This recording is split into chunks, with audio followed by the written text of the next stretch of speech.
Rock and roll fans, you are going to be delighted with this next interview. The band's called Saliva. You haven't heard from them in a long time. Well, they've been kind of pumping out, these shows across the nation pretty consistently, but Bobby is here. He's called Roberto on this podcast, though.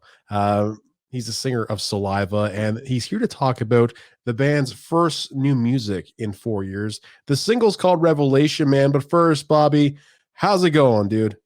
It's going good, man. Thanks for having me. Thank you so much for making the time.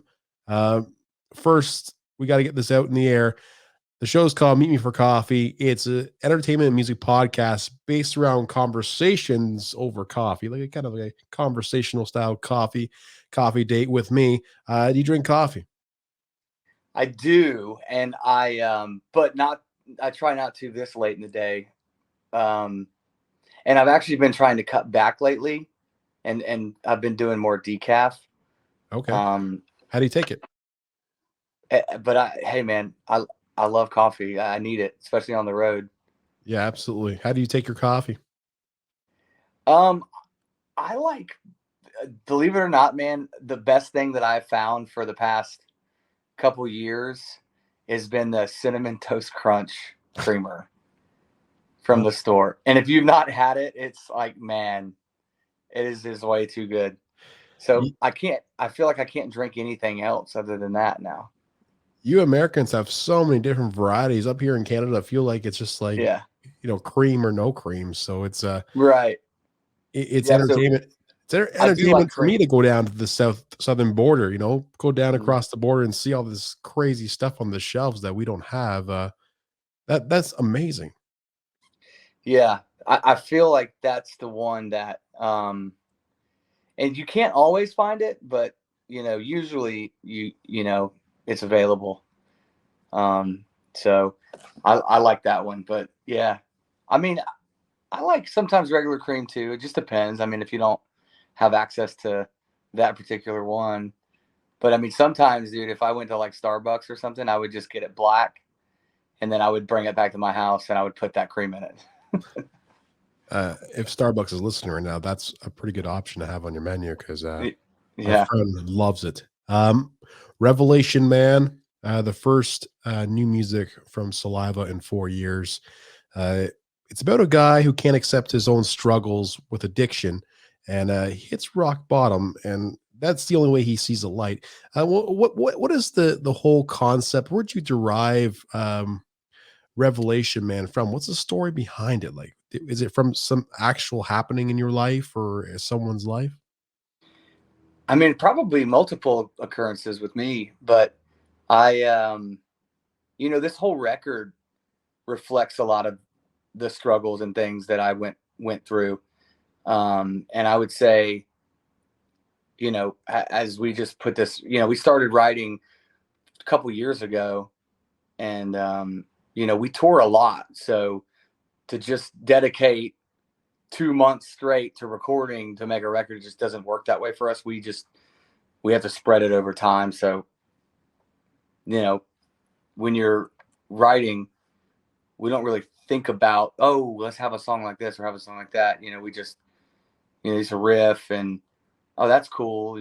Let's put this together. And then the vocals come after. And as I'm living with the songs, I just, sometimes I'm feeling it, sometimes I'm not.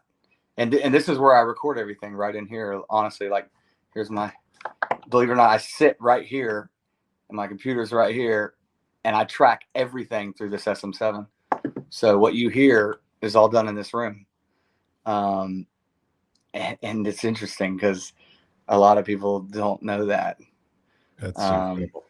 But yeah, I end up sitting in here and I'll write. I like to work at night typically. But with that song in particular, it's more of just, about a guy that can't accept, his addictions, but he basically has to go to hell to see the light and come back. Had to die to find a revelation, had to die to live a revelation. And I actually co-wrote it with this guy, Zach Malloy in Nashville. who has co-written a lot of big rock songs. And he was a singer for the band called the Nixons from like the 90s. He's a great writer, just great. You know, there's another guy, Blair Daly, that's a partner of his there in Nashville I write a lot with too. And that was just one of those songs in particular when we were kind of discussing on what we're talking about, what we're writing about. Oh, absolutely. And do you find co-writing with others, does it help you? Like, how does it help you? I think lyrically, yes, it can, because they can take what you're trying to express. You know, that's what these dudes do, like daily, man. You know, they're writing every single day, so they know all these different scenarios and they know what you're writing about, and they can kind of take that and raise the bar a little bit, I guess. You know, with what I'm trying to get across, because I might have a line that's great, and he's like, "Oh, I see where you're going. What if it's this?" You know, and you're like, "Wow, it's cool to have two perspectives," and that's how music is anyway. Like, you know, it's like people, you know, being able to have their own perception of the song is great. I mean, you know, some guy might think, "Oh man, Revelation Man, this is killer. I'm gonna work out to this and get pumped up," you know, and then you know go, you know, go to the gym and get ripped. When there's another person's probably thinking, you know, this makes me feel, hits the feels a little bit, and knowing what this guy's going through and stuff. Absolutely. It goes through like all the angles of music production as well, right? Like you go record a record, the same person who mixes it should probably not master it, right? That's the whole kind of rule. Like everybody has their own little job to do. And if it could help you along co-writing with someone who can kind of help you articulate your idea, or to kind of like massage it into sounding a bit better to your liking, it can definitely help with your creative juices, right? I mean, I'm sure there's other ideas that spawn from you going to write with that one person, for that one particular idea, right? There could be like many other ideas that kind of come up too, right? Yeah, and you just never know, man. Like every song's different, and I I've always liked co-writing. I just feel like um you can come out with the best. It's good to bounce ideas off of people, you know, someone you trust. And you know, it's like this, we're about to go to release another single after this one that was, you know, not co-written. It's just one I wrote right here in this room, you know. So you never really know how how it's gonna how it's gonna go, and I don't shut it out ever. Like I always like co-writing, and um just trying to write great songs. You know, I don't want to rewrite the same song over and over again. So Yeah, I mean, like it could be kind of a tricky thing, writing a song. I know there's a thing called writer's block, but that goes for everybody. There's, the writer's block for guitar players and bass players, and I'm currently in one too, right? Where I just keep kind of screwing around with the same thing, and I got to put it away for a bit and just kind of clear my head. yeah, I think that's really what it is that sometimes you just become unmotivated, and it's finding that motivation again. Because there was a time I didn't want to do anything, and I was like, I was kind of over it. And then something will happen, and you'll just, like when all the COVID stuff happened, it was like everybody's putting a record out, everybody's writing a record, you know, because it's like it's that kick in the ass, or it's like something ignites a new fire to want to let your creative juices flow, man. And sometimes you need something to happen, something, I want to say just tragic, but you know, something changing, you know, Yeah, to get you back into the writing mode. 2011 was a very fantastic year for you, because you ended up joining Saliva. Right. I had this little idea that I would look back on 2011 and kind of age myself and you. Yeah. The biggest songs in rock at that time. Here are some. So the Foo Fighters had "Rope," that was Hmm. from their one record there, and the Black Keys, "A Lonely Boy," country song from Seether, one of my favorite songs from Bush, "Sound of Winter," and the Sick Puppies, "Riptide" were also on there too. So like the thing is with rock, it doesn't age. Like it's like you heard this song yesterday and you still love it, right? It's not disposable. You have your fans for Saliva, and they'll always love Saliva, right? Like it's rock is a very cool genre. It's almost like it's like country, right? Country and and rock have this religious following of fans. What is the craziest story of people following you? I mean, like, obviously, like Saliva has a humongous, a reach in the United States, and you do draw a lot of people. Where's the farthest someone's traveled to see you? Um, Man, that's a tough question. I mean, Saliva, believe it or not, has. I mean, it's it's pretty crazy. The fans are everywhere. Um, we went to Australia and it was packed every single night, and girls are on their boyfriend's shoulders singing every single word to every song. You're like, you guys look like you should be a fucking Justin Bieber concert. Like, you know what I mean?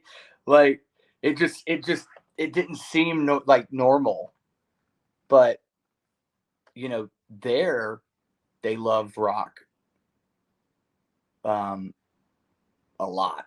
You know, and they don't get American bands all the time. So Europe, same way.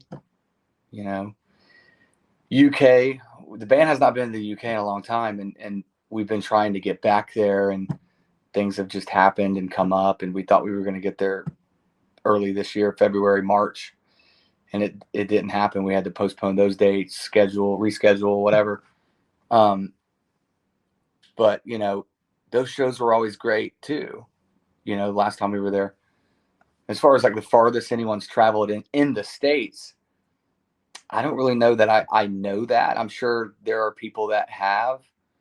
They get in their car and say they're going to drive to this show we're on or some festival or something. I think there's a lot more of that, not just for our band. There's just people that are road tripping to festivals all over the United States.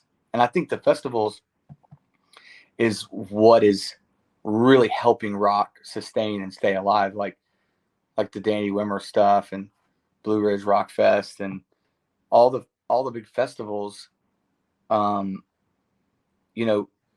Not to mention, like, someone can pay, $400 or $500 and literally see all of their favorite bands across the board, for a weekend. Yeah. And I think that's especially with like concert prices now. You want to go see Guns N' Roses by themselves at an arena, you might pay that for one ticket.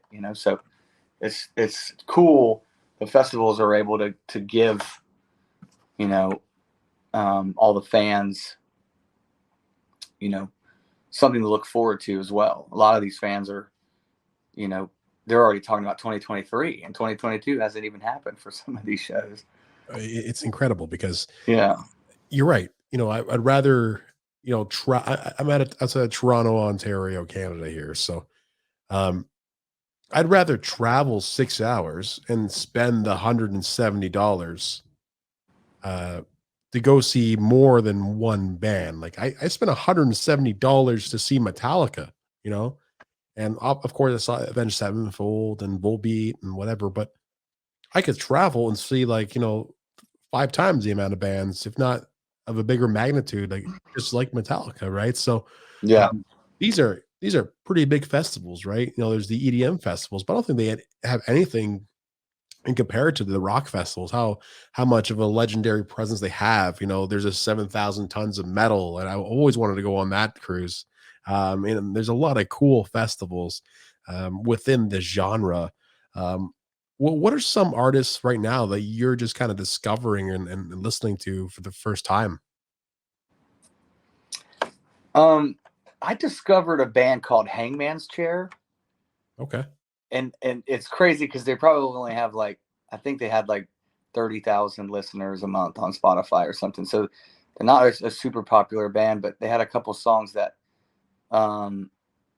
that I somehow discovered that I was like, wow, this is really cool. The guy sounds like old Ozzy, like, you know what I mean? And it's almost like Alice in Chains,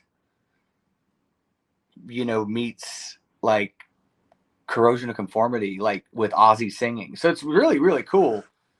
But then, you know, I like a lot of stuff, man. You know, I like you know, Ghost. I like a lot of, I grew up on like a lot of the classic stuff. Sabbath, Zeppelin, Priest. You know, and then as the 90s kind of came through, I was really into like Alice in Chains and like Soundgarden and stuff like that. And you know, but it varies, man. I like Seal. I like Phil Collins. I like Limp Bizkit. You know, people give bands like that shit, but I think people give bands that just anytime you can become really popular. I'm waiting on people to start giving Gojira shit. I'm sure that's coming. You know, because they're fucking awesome. And like I saw them live last year and was like, dude, this band just sounds really, really good. You know, just sonically, they've got like all the elements. But And, you know, yeah, that band really came together. You know, just from their original record. That one, what's it called? The Backbone was one of their songs or something like that. I've seen them live a few times, like just freaking rock, right? They just mm-hmm. pound it live, and definitely they're underrated. Like people still don't know about that band around here. It's like, yeah, I want to see Metallica, but like, man, I saw Gojira. Like this was almost, if not just as good, if not better. You know, it's fantastic. Yeah, like to be a musician, I always look back, and this will happen, guarantee. When I'm uninspired, I listen to Black Sabbath. I don't know why that kind of ignites something inside of me. And then, yeah, I just get back to being me, you know? So it's, Mm-hmm. but you have to broaden your horizons. You can listen to Seal. I listen to a lot of Latin music. Mm-hmm. I listen to a lot of, jazz and, R&B and stuff. And, I've also become more open to having people from other genres on my show because of that, right? It's, because it's cool. It's cool. It's refreshing. It helps you open your mind, and maybe one day one of the big rock bands will have some Latin influence in on their music, right? Like, and that would be a humongous crossover. And uh, Yeah, I mean, I think I like good songs, yeah, and you know, sometimes they're, you know, a lot of, you know, when fans are become fans of a band, you know, there's a connection there, and a lot of times, what really happens is the bands, like the fans want the band to live up to whatever that record was or whatever, but it's really fucking hard to do that, man. When you're writing a record, a lot of times you have your first, you know, you have your whole life to write your first record. Think about, you know, Guns N' Roses, you know, on Appetite for Destruction. It's like, there's the bar, there's where it's set. It's like, okay, how the fuck do we top that, you know? And then people go, oh, they got too soft, and then November Rain, or they just not cool anymore and stuff. It's like sometimes bands are just moving, you know, with the times, and you know, you're trying to please your fan base, but you know, fans come and go too. I mean, fans come and go, especially in the United States. I found fans don't come and go overseas though. They're fans for life, man. Fans for fucking life. That's why go watch any of those videos in South America and like all those places. It's all like Maiden, you know, AC/DC, Metallica, Priest, those same fucking people, dude. As long as they're alive, they're there. They never turn their backs on the bands. I fully Not agree with you, saying man. not saying people in America turn their backs on bands, but they're just too fucking judgmental on like what bands are doing. You know, let the band breathe, let the band be the band. I mean, if they put out a fucking reggae record, then yeah, maybe you can give them shit. But it's like you're not in their shoes, you're not in, and you know, you're not there what they're trying to create, and and dude, you don't really know the story. So I just feel like, you know, people are just way too quick to judge with this one of these things right here. You know, this is it, dude. Yeah. This is the way of the warriors. world. It's the way of the world. So people want to, you know, somebody's giving me shit right now, you know, and I don't in this thing, you know, I don't even know if this is live yet. Yeah, you know what, man? It's true, right? Like people get upset when you know, you challenge those people who are beyond the keyboard there, and that's like, hey, man, Yeah, let's dude. let's, let's And talk about it. I don't even like, I never look at any of that stuff. Like somebody sent me something to my phone, like a screenshot, like yesterday or 2 days ago. And it was like, it was Blabbermouth and it was like Saliva vocalist says, Blue Ridge Rock Fest will have both singers. And I did like a podcast with the guy the other day and interviewed. I was like, fuck, dude, that happened quick. You know, but I don't ever look at any of that stuff or pay attention to what people say or what the comments are because I really don't care. Yeah. Does it make you feel weird that like the old singer from your band just came out and said, you know, I want to make a new record with Saliva? Did he said what now? Like one of the articles I read said that when Josie came out and said that he's going to make a new record with Saliva or a tour with them or something like that, or maybe it was an idea he had. Doesn't that kind of hit you kind of weird sometimes if you just hear it out of left field? And No, I mean the thing is that if he wants to, nobody's stopping him from making a record or you know, making songs. You know, he hasn't done anything in a long time, over a decade. You know, he could have, dude, he could have 3-4 records out by now. yeah, You know, but he's doing the family stuff. You know, he's got his family, he's got his stuff he's doing at home. I don't know what he's doing. We don't necessarily keep track with what he's doing. You know, I know he and Wayne speak on occasion, but you know, he was going to come back. They were going to do this reunion thing, and then it just didn't happen. It didn't line up. A lot of things didn't pan out last year for the 20th anniversary of the Every 6 Seconds record.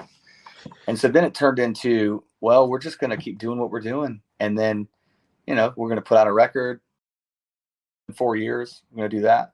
And then now we've got this show that he's going to come join the band in September, Blue Ridge Rock Fest. He's going to come join the band on stage and do a few songs. It's going to be awesome. Yeah, absolutely. You know, and I'm happy that you're open to this. Like it's so cool because, you know, why feel like you're the odd man out? You know, yeah, I can see some situations being like that, right? I respect what that band built. I respect all that. You know, there's nothing, no animosity. You know, but you know, we built a business in the past 10 years, and you know, that's something you don't just throw it to the side. I mean, there's a lot of things that have to happen and take place with, you know, scheduling and, you know, a lot of shows you're booking out 6 months to a year in advance. Yeah. So, you'd have to get together with the new guy or the old new guy. And figure it all out, right? And if that was to ever happen, you know, it will happen.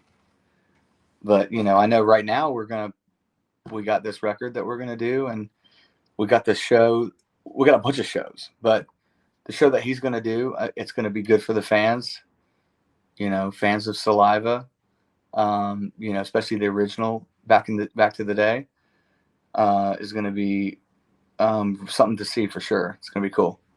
He had a good song with Chad Kroger. Like I think it was like the theme song to Spider-Man or something. Yeah. Like that was a freaking banger, man.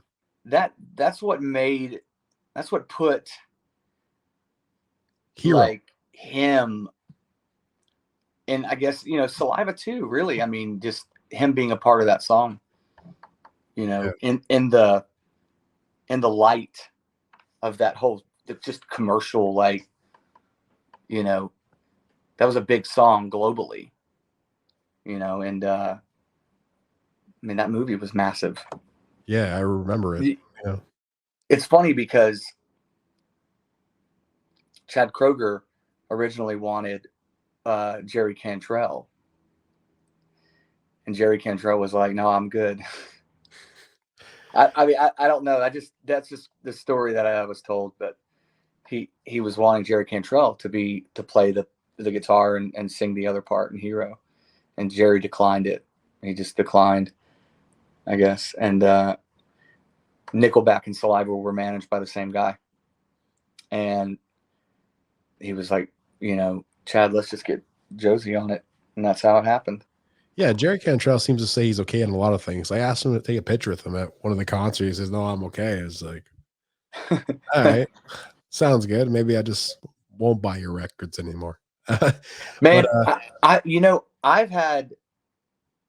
I've met Jerry like twice, just kind of in passing or whatever, and he was always great. He was always cool. Actually, one time at NAMM, he came in the bathroom and was at the urinal next to me. what? With Jerry Cantrell. Did you talk to him at all? Oh, okay. No, so he came. He was in it's literally urinal next to me at NAMM, and I think I said, I don't even know what I said. I was like, "Well, man, this isn't awkward," and I think he said, "It's only awkward if you make it awkward." He said something like that. I don't know why I even said that. It was just fucking crazy. But this was probably, man, 12, 13 years ago. It's a long time ago. Anaheim, NAMM. Then I went and saw Living Color that night. I've had those guys on the show too. Like, yeah, awesome great. guys, man. Yeah, super, super cool. I appreciate your time, Bobby. And let's do this again as soon as we can, man. Yeah, dude. Absolutely. Thanks for having me.